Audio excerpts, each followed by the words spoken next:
Hello everyone. आप सभी जानते हैं कि हमारा देश 1947 में आजाद हुआ, लेकिन 1947 में हमें आजादी अंग्रेजों से मिली थी, न कि फ्रांस और पुर्तगाल से।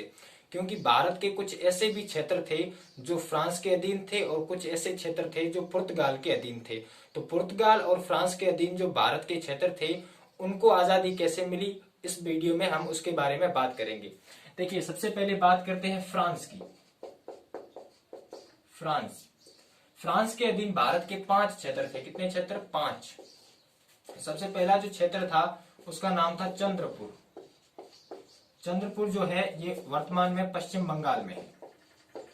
पश्चिम बंगाल। दूसरा जो क्षेत्र था उसका नाम था पौंडीचेरी। पौंडीचेरी ये वर्तमान में है वो तमिलनाडु के पास में है, तमिलनाडु के अंदर। और तीसरा क्षेत्र था माहे, ये वर्तमान में है केरल के अंदर। और चौथा क्षेत्र था कराईकल, ये भी वर्तमान में तमिलनाडु में है। और पांचवा क्षेत्र था यनम, ये वर्तमान में आंध्र प्रदेश के अंदर है। आंध्र प्रदेश। तो फ्रांस के अधीन भारत के कितने क्षेत्र थे? 5 क्षेत्र थे। इनमें आपको याद रखना है कि ये जो चंद्रपुर था ये 1946 में ही फ्रांस ने भारत को दे दिया था, यानी कि आजादी से 1 साल पहले ही। तो बात चंद्रपुर की है नहीं, बात है इन 4 क्षेत्रों की। ये 4 क्षेत्र है वो फ्रांस ने भारत को कब दिए? देखिए, 1954 के अंदर 1954 में भारतीय जनता ने है वो विद्रोह किया फ्रांस के विरुद्ध, और इस विद्रोह के कारण है वो फ्रांस ने 1 नवंबर 1954 को, 1 नवंबर 1954 को है वो ये 4 के 4 क्षेत्र है वो भारत को सुपुर्द कर दिए। ठीक है, तो फ्रांस के अधीन भारत के 5 क्षेत्र थे। पहला क्षेत्र 1946 में ही दे दिया गया था, और बाकी वाले जो 4 क्षेत्र है ये 1 नवंबर 1954 को भारत को दिए गए। ठीक है, अभी क्या हुआ कि 1954 से लेकर 1954 से 1962 तक यहाँ पर है वो अधिग्रहित रूप से शासन चलता रहा। यानी कि जो जनता थी उन्होंने है वो प्रशासकों को नियुक्त किया, और उन प्रशासकों ने इन क्षेत्रों में है वो शासन किया। लेकिन 1963 में क्या आया? 14वां संविधान संशोधन अधिनियम आया। 14वां संविधान संशोधन।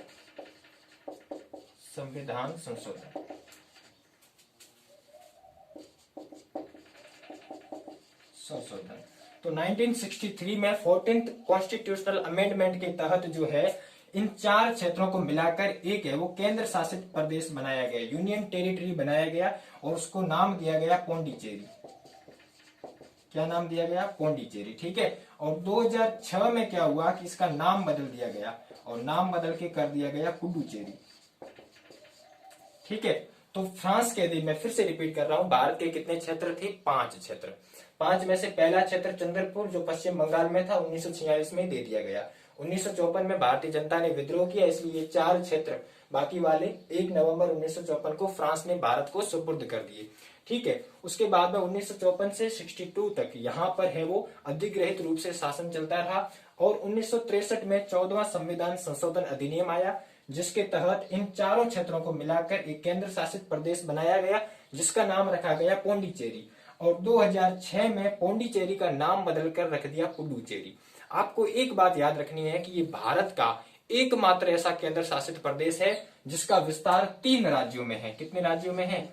3 राज्यों में है। 3 राज्यों में कैसे है? क्योंकि इसका एक भाग यनम तो आंध्र प्रदेश में है, दूसरा भाग माहे केरल में है, और तीसरा और ये पांडिचेरी और कराईकल ये दोनों तमिलनाडु में है। तो 3 राज्यों में इस केंद्र शासित प्रदेश का विस्तार है। अब पुर्तगाल देश था, उसके अधीन भारत के 3 क्षेत्र थे। कितने क्षेत्र थे?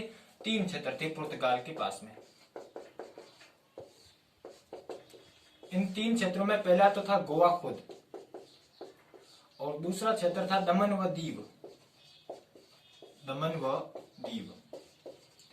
और तीसरा क्षेत्र था दादरा व नागर हवेली। ये 3 क्षेत्र है वो भारत के पुर्तगाल के पास में थे। 1954 में क्या हुआ कि भारतीय जनता ने कर दिया विद्रोह। कब किया? 1954 में।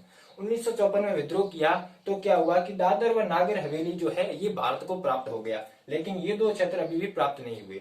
1954 में, अब दादर व नागर हवेली की बात कर देते हैं, 1954 में ये हमें प्राप्त हो गया। ठीक है, 1954 से लेकर 1961 तक यहाँ पर है वो प्रशासक संभाला गया है, वो जनता द्वारा ही प्रशासक चुने गए, उनके द्वारा अधिकृत रूप से चलाया गया। ठीक है, और 10वां संविधान संशोधन आया उसके बाद में, 10वां संविधान संशोधन अधिनियम, संविधान संशोधन एक्ट कब आया? 1961 में। तो 10वें संविधान संशोधन अधिनियम यानी कि 10th कॉन्स्टिट्यूशनल अमेंडमेंट एक्ट 1961 के तहत है वो दादर व नागर हवेली को है वो एक केंद्र शासित प्रदेश का दर्जा दिया गया, केंद्र शासित प्रदेश। ठीक है, यूनियन टेरिटरी का दर्जा दिया गया। लेकिन अभी भी ये दो क्षेत्र गोवा और दमन व दीव अभी भी पुर्तगाल ने है वो भारत को सौंपे नहीं थे। पुर्तगाल का यहाँ पर एक प्रशासक था जिसका नाम था ओलिवीर सल्जार। ये एक पुर्तगाली प्रशासक था। इसने कहा था कि गोवा जो है ये पश्चिम की प्राचीन संस्कृति पर पूर्व का प्रकाश है और जो पुर्तगाली अन्वेषण है, पुर्तगालियों ने जो खोज की है उस खोज का प्रतीक है, इसलिए हम गोवा है वो किसी को नहीं सौंपेंगे। किसने कहा? ओलिवीर सल्जार ने। ये कौन था? पुर्तगाली प्रशासक था। इसीलिए भारत सरकार ने 18 दिसंबर 1961 को ऑपरेशन विजय गोवा भेजा।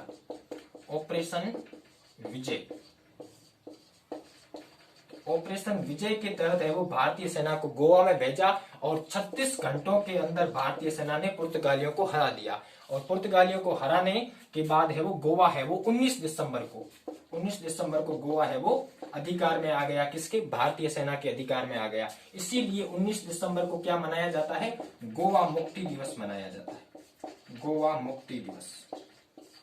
तो आपको पूछा जाए कि गोवा मुक्ति दिवस कब मनाया जाता है? 19 दिसंबर को। 18 दिसंबर को भारतीय सेना ने ऑपरेशन विजय के तहत गोवा पर अधिकार कर लिया था और 36 घंटों में हराने के बाद 19 दिसंबर भारतीय सेना के अधिकार में आ गया था गोवा, और इस दिन को गोवा मुक्ति दिवस मनाया जाता है।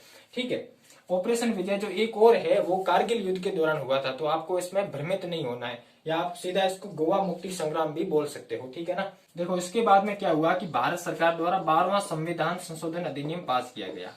12वां संविधान संशोधन एक्ट कब पास किया? 1962 में। 12वें संविधान संशोधन एक्ट के तहत जो है गोवा, दमन व दीव को केंद्र शासित प्रदेश बनाया गया। क्या बनाया गया? केंद्र शासित प्रदेश, केंद्र शासित प्रदेश। ठीक है, अभी भी गोवा राज्य नहीं है और ये तीनों साथ में है। गोवा, दमन व दीव को केंद्र शासित प्रदेश बनाया गया कब? 12वें संविधान संशोधन अधिनियम 1962 के तहत। ठीक है, इसके बाद में 1987 में गोवा पुनर्गठन अधिनियम आया। गोवा पुनर्गठन अधिनियम, पुनर्गठन एक्ट। ठीक है, इस एक्ट के तहत 30 मई, कब? 30 मई 1987 को, ठीक है, गोवा को पृथक राज्य बनाया गया।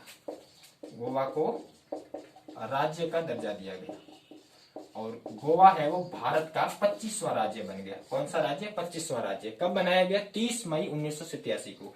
इसीलिए है वो 30 मई को गोवा दिवस मनाया जाता है, गोवा राज्य दिवस। कब मनाया जाता है? 30 मई को। गोवा मुक्ति दिवस 19 दिसंबर को, उसमें कंफ्यूज नहीं होना है। और ये जो पीछे बच गया दमन व दीव, दमन व दीव को है जो केंद्र शासित प्रदेश का दर्जा दिया गया, केंद्र शासित प्रदेश। ठीक है, गोवा को इन दोनों से अलग कर दिया गया, राज्य बना दिया गया। दमन व दीव को क्या बना दिया गया? केंद्र शासित प्रदेश बना दिया गया। अब है वो लास्ट बात समझिए कि है वो 2019 में भारत सरकार द्वारा एक अधिनियम लाया गया और उस अधिनियम का नाम था दमन व दीव और दादर व नागर हवेली पुनर्गठन अधिनियम। कब लाया गया? 2019 में। इस अधिनियम के तहत है वो 26 जनवरी, इस अधिनियम के तहत 26 जनवरी 2020 को जो दो केंद्र शासित प्रदेश थे, एक था दादर व नागर हवेली और दूसरा था दमन व दीव, इन दोनों को जोड़कर एक बना दिया गया। कब? 26 जनवरी 2020 को। तो अब भारत में कुल 8 केंद्र शासित प्रदेश रह गए, क्योंकि दोनों को भारत सरकार ने है वो जोड़कर एक कर दिया है। तो इस बात को मैं फिर से एक बार रिवाइज कर देता हूं कि गोवा दमन व दीव और दादर व नागर हवेली, तीन क्षेत्र भारत के पुर्तगाल के अधीन थे। 1954 में विद्रोह किया और दादर व नागर हवेली भारत को मिल गया। 1954 से 61 तक यहाँ पर अधिकृत रूप से शासन चला और 10वें संविधान संशोधन 1961 के तहत दादर व नागर हवेली को केंद्र शासित प्रदेश बना दिया गया।